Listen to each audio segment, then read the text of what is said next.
سعودی عرب کے اندر حج کے جو لوگ ہیں نا، حج کی ابھی آئی پیسے تو جمع ہو گئے، لیکن دادا اس بار جو حج کی بات کریں یہ بھی بتاتے جائیں کہ سیٹرڈے سنڈے بھی بینک آن ہیں. ہاں لیکن اس میں ایک انہوں نے حلف نامہ بھی شامل کروا دیا. آپ مانگیں گے نہیں کہ کیا میں وہاں پہ جا کے بھیک نہیں مانگوں گا، لیکن بہرحال میں نے مانگ لیا بھائی، اور میں نے مانگا ہے ساگ. آزاد کشمیر سے ایک پارٹی نے ہمیں یقین دہانی کرائی ہے کہ جیسے ہی گندلیں جو ہیں وہ پھولیں گی تھوڑی سی وڈی ہوں گی آپ کو سرسوں کا ساگ بھجوایا جائے گا. میں نے کہا جی ہم بخوشی قبول کریں گے. دوسری پیشکش چکوال سے آئی ہے، انٹیمیشن آئی. میں آپ کو بتا دوں کہاں کہاں سے ساگ آنا ہے. سرگودا سے بھی آنا ہوگا، بہاولپور سے بھی آنا ہے، بہاول نگر سے آنا ہے. بہاول نگر تھا، بہاولپور تھا، بہاول نگر تھا. اوکے. اور جناب تیسری جگہ جو ہے اب پاک پتن شریف سے بھی ایک پارٹی نے کل مجھے یقین دہانی کرائی ہے، سب سے پہلے ان کا ساگ آ رہا ہے منڈے کا.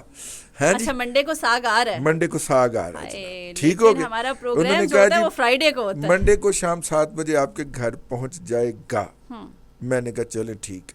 تو اس لیے ساگ تو سردیوں کی سوغات ہے جی، اور خاص طور پہ جس محنت اور رچاؤ کے ساتھ جو ہے اس کو بنایا جانا چاہیے.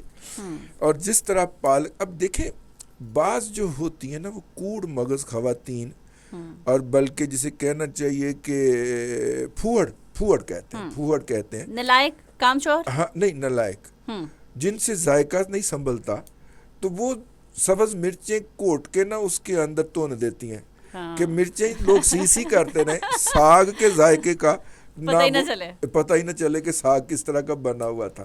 دادا ویسے آپ کو کون سے والا ساگ زیادہ مزیدار لگتا ہے؟ اس میں کیا کیا ڈلا ہوا ہو؟ پالک ڈلی ہو اور تھوڑا سا باتھو ہو. میتھی الگ سے کھائی جانی چاہیے. وہ تھوڑی سی تو خوشبو کے لیے شاید ڈالتے ہیں میرا خیال ہے. نہیں میں آپ کو عرض کروں، میتھی جو ہوتی ہے نا وہ میرے آقا صلی اللہ علیہ وسلم سے منسوب ایک بات ہے، اگرچہ میں اسے عربی روایت سمجھتا ہوں، عربی کہاوت سمجھتا ہوں.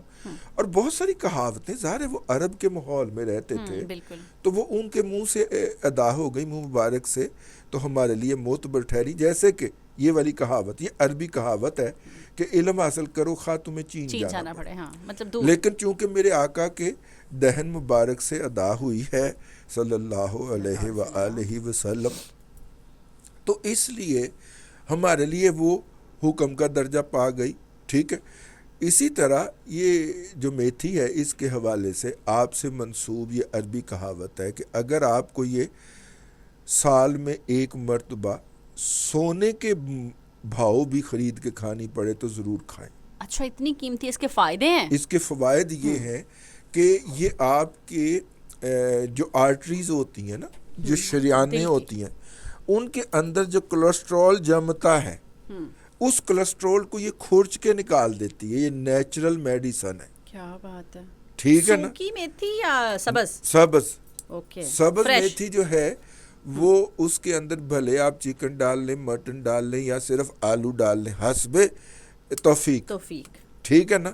اور اس کو میرے کہنے کے اوپر جائیں اور اس کو کوٹ کے مہندی کی طرح بلیک کر لیں، بڑا مزہ آئے گا آپ کو. لیکن میں اپنا میتھی کھانی ہے، میتھی کے نام کے اوپر سوئے نہیں کھانے. سوئے کا پتہ لمبا ہوتا ہے، برسین کی طرح کا ہے، سوئے بھی ہوتے ہیں، اور میتھی کا پتا جو ہے وہ چوڑا ہوتا ہے، گول مٹول.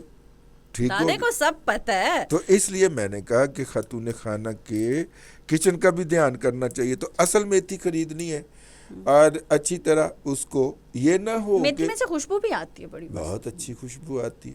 ٹھیک ہے نا. اور میتھی پورے پاکستان میں بلک کہاں کی مشہور ہے؟ کسور کی. مجھے پتا ہے دادا. میتھی کسوری جتی نہ پوری، ہائے ربا وے سانو ٹرنا پہ. ہاں جی، یہ جو ٹپے ہیں ہمارے اس میں کسور کی میتھی کا ذکر ہے نا جی. ہاں تو یہ جناب میتھی. لیکن اگر آپ نے ساگ کھانا ہے تو اس میں باتھو ضرور ڈالیں، کیونکہ باتھو ساگ کو کرارا کرتا ہے. میں نے یہ لائن سنی ہے. کرارا بھی کرتا ہے اور قابل ہضم بھی کرتا ہے. اچھا ٹھیک ہے. لیکن یہ نہیں کہ میرا باتھو ہی تو نہ دے. میرا مطلب ہے کہ 2.5-3-5% تک باتھو ڈال لیں. ٹھیک ہے.